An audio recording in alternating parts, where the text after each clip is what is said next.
Hi నాన్న, ఈరోజు topic Alexander invasion అన్న. సో అలెగ్జాండర్ ఇన్వేషన్ గురించి మాట్లాడితే, అలెగ్జాండరు ఏ కంట్రీకి సంబంధించిన వాడు, ప్లస్ తను ఏ కంట్రీ డిఫీట్ చేశాడు, మన ఇండియాకి వచ్చాడు.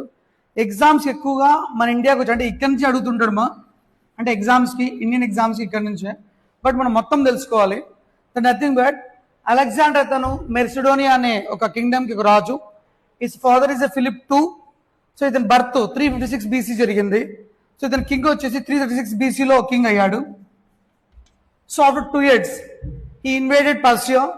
దీన్ని ఏమంటారు అంటే బ్యాటిల్ ఆఫ్ ఆర్బెలా అంటాం. అంటే పర్షియాని జస్ట్ 2 years డిఫీట్ చేసేసాడు. అండ్ కమింగ్ టు దాట్, ఇతను డిఫీట్ అయిన తర్వాత after some time invade India. ఎలా ఎంటర్ అంటే ఖైబర్ పాస్ ఎంటర్ అయ్యాడమ్మా. ఇది ఖైబర్ పాస్ అనేది మనకు ఆఫ్ఘనిస్తాన్ పాకిస్తాన్ బార్డర్లో ఉంటుంది. ఇది